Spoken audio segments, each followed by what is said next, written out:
Hello everyone out there and welcome back to my channel. Today is Friday, March the 24th.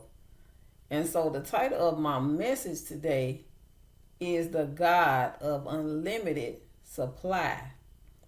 And so when God gave me this title of this message, it was to encourage somebody out there that might be going through a hard time and to let them know that He is a God of unlimited resources. That means there is never any time that God ways of supplying our needs will run out. God is always going to have a way to help us in our time of need. And so that's just like an encouragement. That should be an encouragement to us at all times. Because that's all you hear across the news, that a lot of things are running out, or we are in short supply of different things for us food. There have been times when even baby formula have been, it have been a short supply of baby formula where people couldn't even find milk for their babies. But God has a way to always sustain us, even in hard times. I don't care how many times, you have in your mind that I'm going to stock up on stuff.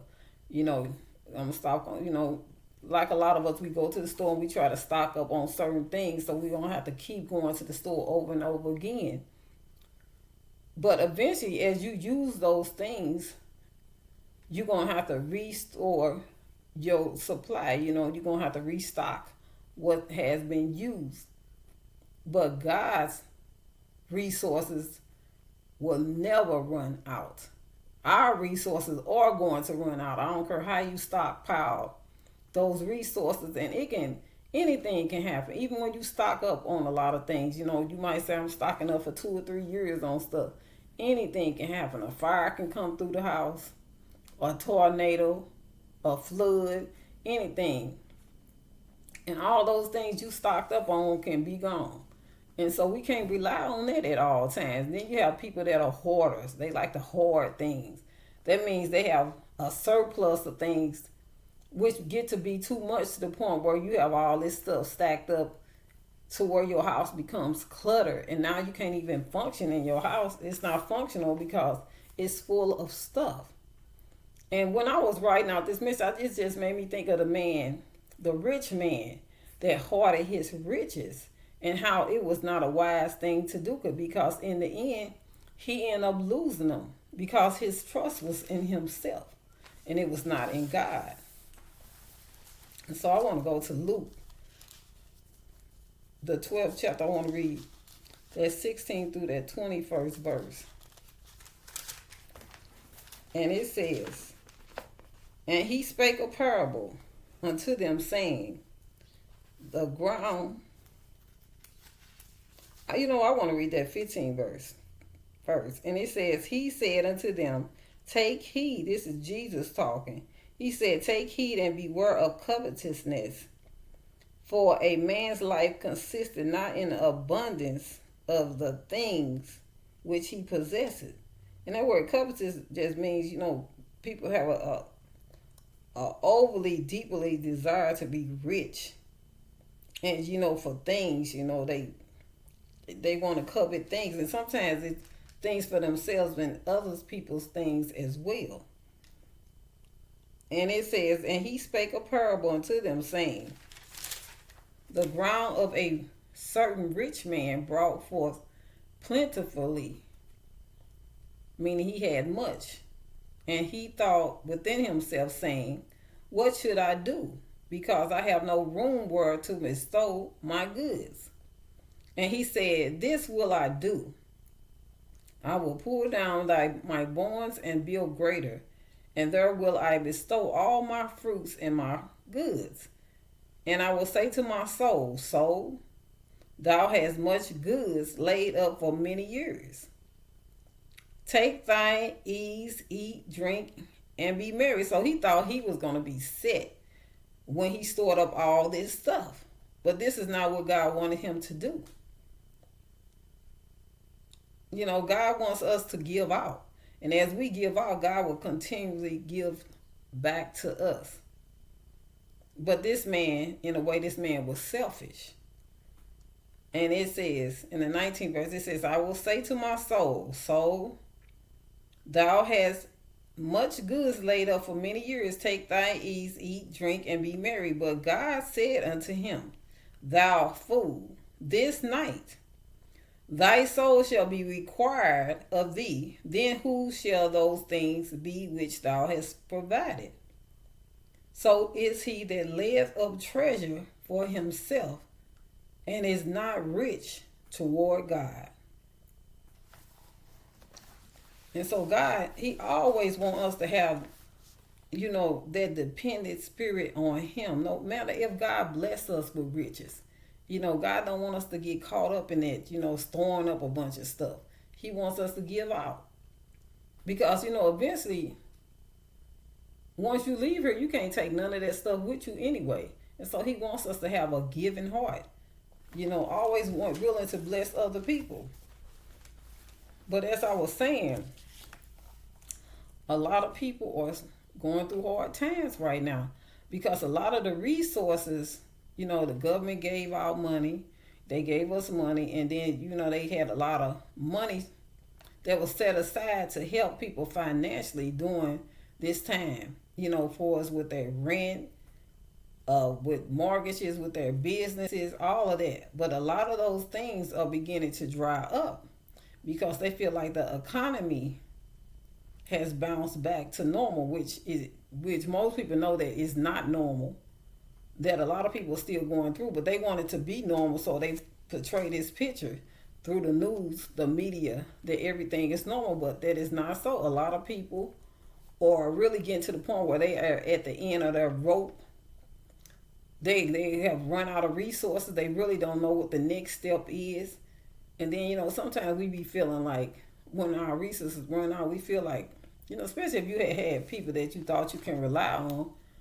And so you feel like, maybe I can get some help, from whoever, my relatives, just somebody that that is dependable. And then when you go to them and you think they're going to help you, and then they tell you no. You wonder why they telling you no, because when they needed help, you was there for them. But sometimes God will make that happen because he don't want them to help you. Because, God don't want us to be trusting in flesh. I'm not saying it's not all right for people to help you at times, but when you begin to depend on that, that's when it's not good. Because God only wants us, like I said, to put our trust in him. So sometimes he'll let people disappoint you and then you mad at them. But really it's God that done blocked them from giving unto you because he wants you to come to him. Because it made me think about this lady that I used to talk to. And I just remember we both had went through similar things. She had went through a divorce, but the thing was different about her is that she ended up leaving her house and she didn't have nowhere to go. So basically she was homeless. So basically she was going from one place to the other, and everybody that she would stay with would put her out. And so I began to tell her that the reason why God is not allowing these people to help you is because he wants you to trust in him. But she was just determined, I think out of fear, because sometimes you don't really know how much you trust God until you put in a situation where you have to trust him. To where to know where your faith really is. And so I would tell her that you need to seek God for what you need, because God will take care of you. Because I'm a witness that he will take care of you, because I know he had did it for me, and I knew he would do it for her also. But she would not listen to me. It's like everybody she would study trying to go to other people and stay with them, but they didn't want her to stay with them. Eventually they would tell her she had to leave. And I'm telling you, God wants us to trust in him, because we can see that things are getting worse. The times are getting worse and worse, and harder and harder. We don't never know what might happen. What if it's a real shortage on food and everything? Because you hear people saying it all the time that there's going to be a shortage on food in the future. and that we might not have food. But see, I don't believe that, because I believe that God, if he fed them from heaven when they was in the wilderness, his people, that he can do the same for us right now. So I believe God can feed me. If he have to just drop some food down from heaven, I'm always going to eat. Whether it's through the way the system of the world or God has, God can make a way, like I said. And so I'm not even concerned about that, but it could happen. Look what has already happened. Who would ever think we would be in a pandemic like this? And so he is making it to where you gonna either trust him or you not gonna make it. You're not gonna be able to make it relying on man, because I'm telling you, things gonna get worse. You think things gonna get better, things gonna get worse. So you're gonna have to learn to trust God.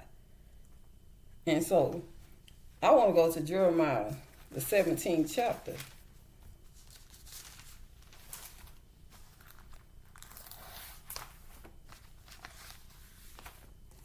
I want to read that 5th verse, and then I want to skip down to that 7th and 8th verse.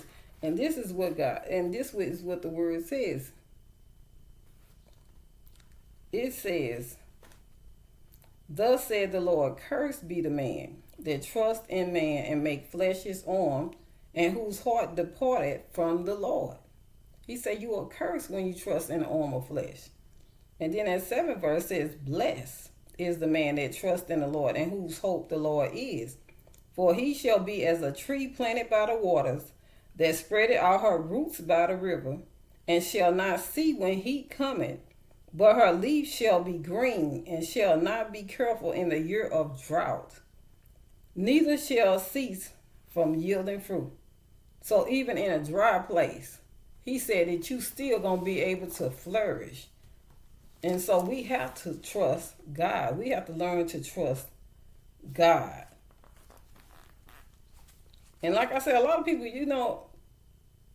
and when I say God will supply your need at all times, he will, but God will also have you sometimes in a place where you are in want, where you don't have all the things that you need. It doesn't mean that God does not care, but sometimes God is trying to show you something. God is trying to reveal to you more of who he is to you. Instead of saying, "God, do you care, or have you forgot me?" No, God has not forgotten you. And you notice that even when people say I went through a hard time, I really didn't have no money, this and that, but yet they still alive. So that means that God sustained them even through that hard time. Because it could have been, that they died during that time because of hunger or whatever. But God sustained them. So that means God was still there. And so God, he also knows how to restore. It just depends on whatever God is trying to teach you about himself during that time. But I'm not saying that you won't go through hard times because you trust God. Because yes, you will sometimes. And yes, you will go without at times. But like I said, God is able to sustain you even in a hard place. It made me think about the prophet Elijah, because in a time of famine, that means that the land was dry, so it was not able to produce, so there was no food.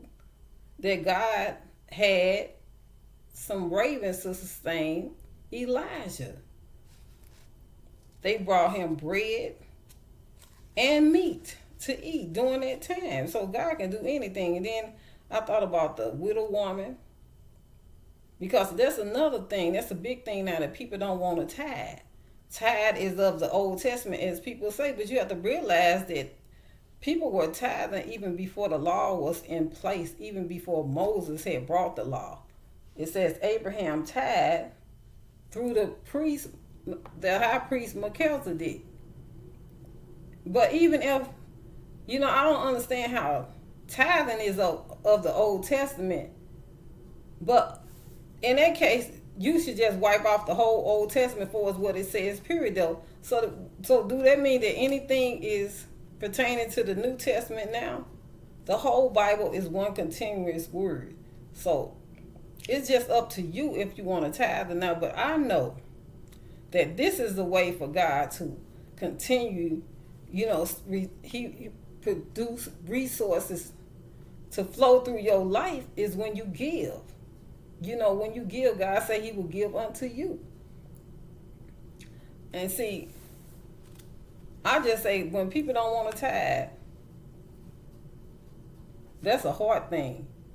Because I'm telling you, even if you haven't tried tithing, you should try it, because tithing is a way to keep things flowing in your life as well. And I'm a witness. And so it made me think about that widow woman. The widow woman, she was down to her last. And the man of God told her to give him a cake first. Make him a little cake first before she eat hers. And she was down to her last. It didn't make no kind of sense. But because she was obedient, God continued to sustain her as well. And it was during a time of famine. So it was a dry time. So obedience is important to do what God is telling us to do, too, for a way for us to always have. So because he says that he gives seed to the sower. So we have to learn how to sow. We have to be a giver. And so also I thought about Hagar, when they put her out of her home. And God told Abraham to tell her to leave, because Ishmael, the son that she had by Abraham, was not the promised son. And so once they put Hagar out and her son, I'm sure she had something when she left, but her resources had run out, her supply had ran out. She thought she was about to die, but then God suddenly he sent the angel, and there was water. And so God sustained her, because see, he was not going to let Ishmael die, because Ishmael was a part of Abraham. And see, God, he knows how to let a miracle show up. God will let you sometimes get right to that ledge where you think you about to fall, and then all of a sudden, here comes a miracle. Or God will turn your situation around. And you know why he does that sometimes? Because God wants to get the glory. He wants you to be able to say, didn't nobody do it but him.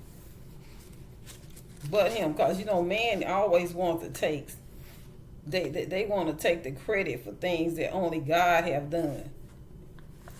And so God knows how to put you in a situation where, like I said, you can say, ain't nobody did it but God. And so I know how it feels to be where you don't know what you're going to do next. You don't know how you're going to make it. Because I just remember right after me and my ex-husband separated, because I stayed in the house when he left. And so we had a mortgage at that time. And so for a time, I was able to sustain the mortgage and things, but it was getting to the point where it was getting to be too much for me to do on my own, because having two incomes versus one income is totally different. And so it was a lot to pay, a lot of bills to pay by myself. And I just remember, because sometimes you have to let things go. Sometimes you have things for a season. And this is something I always wanted, was my own home. And so I enjoyed having a house. But it got to the point where it was too much for me to sustain on my own, because at that time I was only working a job where I was not making much money at all. And so, but during that time, God still made a way for me to pay all the bills that I had. But I had prayed about it, and God had led me to leave my house, to just let it go. And so that meant I had to file bankruptcy, which I really didn't want to do. Because you have so many people, they'll go out and charge a bunch of stuff up just so they can file bankruptcy. But for me, it was hard, because I'm a person that I can't never say that I didn't pay my bills, because I always paid my stuff on time. Even with a husband, my credit was actually better than his. And so I just believe in paying my bills, because I always seen my mother, how she paid her stuff on time. But That's just was me. I believe in paying myself on time. So when it got to the point where I know I wasn't gonna be able to pay this stuff, I know I had to let this house and stuff go because it was just too much. And so when he led me to let the house go, you kind of talk to people, but sometimes you shouldn't talk to other people because they begin to try to encourage me to stay in the house. Telling me my credit was gonna be messed up and all that. But at that point, I didn't really care what they was talking about because I was the one that was carrying this heavy load that was getting to be too much. Don't worry about what people think because I'm sure other people are going through the same thing. That house, you can't afford it no more. But just because of appearance of what it looks like, you trying to hold on to this stuff and you can't even, you stressed out, you can't sleep, you barely functioning because you're trying to figure out a way to sustain all this stuff that apparently you don't even need at this time. And so I realized if God gave me that house, he's also able to restore me and give me another house as well. And so I decided to walk away from that house. And I had, like I said, I had to file bankruptcy. And once I let that house go, it was a relief. It was like a lot of stress lifted up off my back and I felt free. And so I did not regret that decision at all. And even though I don't have my own home, I'm renting now, but God has kept a roof over my head. All of this time, he has kept a roof over my head. And I just remember another thing, I was thinking about how was I going to be able to take care of my daughter by myself because it's a lot to deal with. Anybody that has a child with autism or a child with disability, it's a lot different than taking care of regular children. Even though sometimes children, there's nothing wrong with them, it can be a lot of problems with them as well. But I have two normal kids and I have a disabled daughter, and it is definitely is extra to deal with because of their different things they deal with. And one thing I used to, because you hear about a lot of autism. One thing with kids with autism, sometimes they like to wander off, like from their house or wherever. I have even heard stories in the news I just heard something devastating recently about this child with autism had wandered from his house about 3 miles and ended up getting hit by a car and killed. And this is something my child used to do as a child. She would wander off. She didn't do it a whole lot, but she did it about 3 times. Like one particular time, I remember being in the bed at night. I wake up, my child coming from outside with her daddy, getting off work. She done went in the people's house next door because they will always leave their door open. I don't know why. And this is something that really scared me. Another time, her sister and brothers, her sisters was outside with other kids and they come in the house. I'm like, where's she at? She next door. I don't know what was about the people next door. And this was something that really put fear in my heart because I always wondered about her getting out the house. And so when I moved to my apartment, I was really worried about her getting out, because it was just going to be me and her. But God never let her get out the house. It's been 17 years. And God never let her get out the house. A lot of things, too. A lot of habits she had that was a lot worse. But God just calmed her down on a lot of things. It's just, God has sustained us through these 17 years. And so I know that God will help you even when other people turn their back on you. God will make a way for you. And so just trust him. You have to just trust God. Even when you don't know what to do. Even when your back is against the wall. Because I know that God will make a way for you. And don't worry about what people think. If I do this, and people going to say this about me. But people, they don't live in your house. They don't know what you're really going through. A lot of times we be jealous of people. We don't even know that people just stretch as far as they can stretch because they holding on to stuff because they trying to maintain this image and they can't even really afford the lifestyle that they trying to live. So it ain't about that because I don't really care about what people think. especially when you the one got to deal with the bills and everything else that comes with it. And I just thought about how, even now I feel like I can relate so much to the woman with the pot of oil. When I say God, because see, when I was married, I never worried about bills or how I was going to make it, none of that. But since I've been by myself, God has shown me without help that He will provide for me. Like I said, I worked for a time, and then now I have been at home for almost 9 years, and God have not let my supply run out. And when I say I still pay tithes, I still pay above my tithes. I pay offerings. God has made a way for me to give in other ways as well. And it shouldn't even be that way, but God will, like He said, He will give seed to the sower. You're going to always have when you have the mind to give. I'm telling you, for some people that's suffering right now, it could be because you're not paying tithes. Don't say you can't pay tithes, because even with a little bit, you're supposed to give 10% of what you have coming in. I'm telling you, it's a way for you to make your supply not run out. Because I'm a witness. I'm not talking from I'm on up high like that. I am a person that's unemployed. My income is just a certain amount. But for some reason, God always makes a way to stretch it over and over again, to the point where, like I said, don't have any needs. All my needs have been met.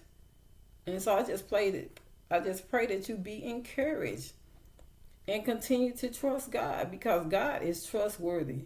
He's worthy to be trusted. It's just that we have to learn to do things His way as well. We have to be obedient to what He is telling us to do, because God tells us in His word how to have things. And so I want to read about the woman in 2 Kings and how God sustained her. And this woman was in debt. She didn't know what to do.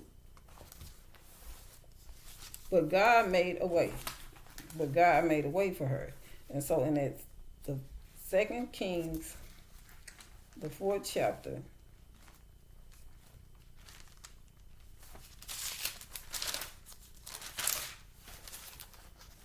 (1 through 7). I want to read 1 through 7.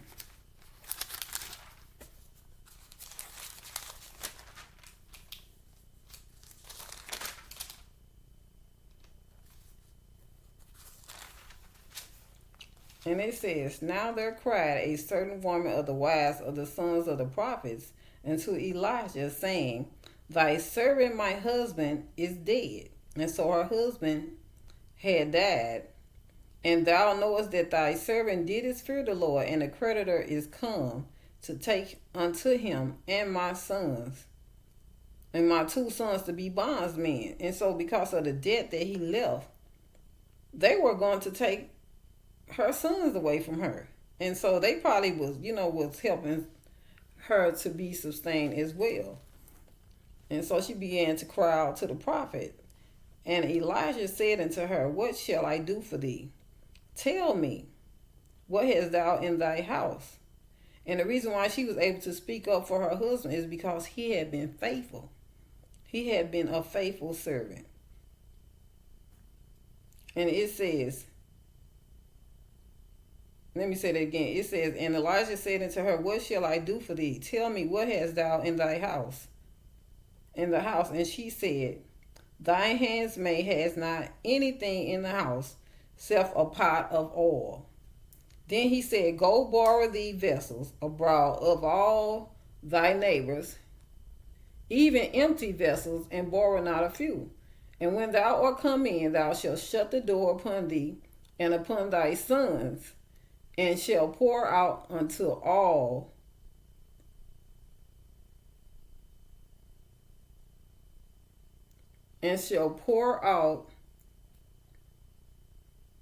into all those vessels, and thou shalt set aside that which is full. So she went from him and shut the door upon her and upon her sons, who brought the vessels to her, and she poured out. And it came to pass, when the vessels were full, that she said unto her son, Bring me yet a vessel. And he said unto her, There is not a vessel more, and the oil stayed. Then she came and told the man of God, and he said, Go sell the oil, and pay that debt, and live thou and thy children of the rest. And so God made a way for her to be sustained after the death of her husband, and to pay off the debt that she owed. So God, what he did for her, he can do for you, because he's the same God yesterday, today, and forever. That's in Hebrews 13:8. And God don't change. God is still doing miracles right today. You just got to believe it. You got to believe it. And so we can't be worrying. God does not want us to worry, because there is an answer to every problem that we face. And so I just want you to be encouraged. Amen. Bye-bye for now.